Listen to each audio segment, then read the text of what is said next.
ইংরেজি মাধ্যমের স্কুলে ভর্তি করি ছেলেমেয়েরা ইংরেজি শেখে, বাংলা আর শেখেই না। অথবা যাদের মাতৃভাষা হিন্দি, যাদের মাতৃভাষা উড়িয়া, যাদের মাতৃভাষা অসমিয়া, সেসব ভাষাগুলো আর শেখেই না। ভাব একটা এমন এসে যায়, ইংরেজিটা শিখলেই জীবন সার্থক হয়ে গেল, আর অন্য মাতৃভাষা জানি বলতেও যেন একটু লজ্জা লজ্জা করছে, জানি না বলার মধ্যে যেন একটু গৌরব। না, নিজের মাতৃভাষা জানি না বলার মধ্যে কোনো গৌরব নেই, কোনো গৌরব নেই। নিজের মাকে ভালোবাসি না কথা বলার মধ্যে যেমন কোনো গৌরব নেই, তেমন নিজের মাতৃভাষা জানি না, নিজের মাতৃভাষায় লিখতে পড়তে বলতে পারি না, এটা বলার মধ্যে ভয়ঙ্কর অগৌরব আছে। বিদেশি মায়েরা শ্বেতাঙ্গিনী, অনেক সুন্দরী মনে হয় তাদের, তাই বলে কি নিজের মায়ের চাইতে তাদের বেশি ভালোবাসবো?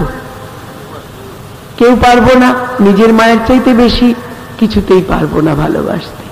হ্যাঁ, যারা পিতৃমাতৃ ভক্ত তারা অন্যের মাকেও শ্রদ্ধা করেন, অন্যের পিতাকেও শ্রদ্ধা করেন, এটা একটি সাধারণ স্বাভাবিক গুণ। কিন্তু নিজের মায়ের স্থানে আর কাউকে বসাতে পারেন না, নিজের পিতার স্থানে আর কাউকে বসাতে পারেন না, সেখানে তিনি অনন্য বা অনন্যা। ঠিক তেমনি নিজের দেশ, নিজের মাতৃভাষা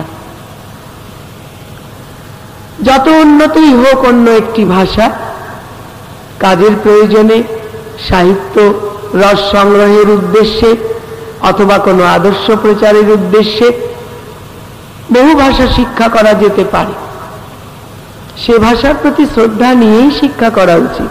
কিন্তু তাই বলে নিজের মাতৃভাষার প্রতি শ্রদ্ধা হারাবো কেন?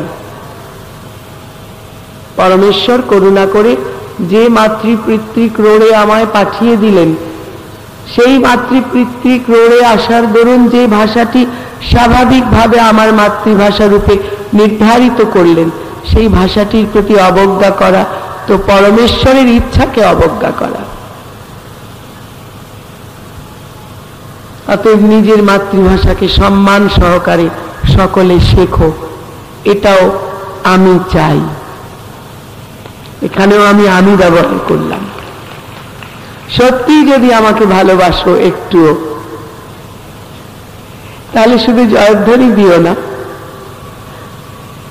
যেটা আমি পছন্দ করি সেটা করো।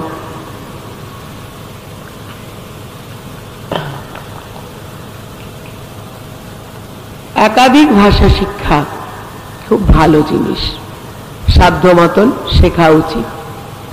অনেক সময় এটাও দেখা যায় আমরা নিজেদের ভাষা বা খুব সমাজে সুপ্রতিষ্ঠিত ভাষা ছাড়া অন্যান্য ভাষাগুলির প্রতি একটু ব্যঙ্গ, একটু উপেক্ষার ভাব পোষণ করি।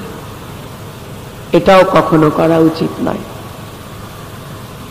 আমার মাকে অবমাননা করলে যেমন আমার কষ্ট হয়, আমার দেশকে অবমাননা করলে যেমন আমার কষ্ট হয়, আমার মাতৃভাষাকে অবমাননা করলে যেমন আমার কষ্ট হয়, তেমন আরেকজনেরও কষ্ট হবে যদি তার মাতৃদেবীকে, তার দেশমাতৃকাকে, তার মাতৃভাষাকে, তার মাতৃপ্রদেশকে অবমাননা করে। এমনটা কখনোই কারোরই করা উচিত নয়। সম্মান সম্মান আনে। যখন আমরা অপরকে সম্মান করব, তখন অপরেও আমাদেরকে সম্মান করবে। সমগ্র বিশ্ব শুদ্ধ প্রেম আর সম্মান, বিবেচনা, আত্মত্যাগ, অপরের দুঃখে অংশগ্রহণ, নিজের সুখের অংশভাগ প্রদান, এই পরিবেশটা আসা প্রয়োজন। এটা আসে প্রেম থেকে, এটা আসে প্রেম থেকে, প্রেমের অনুশীলন থেকে।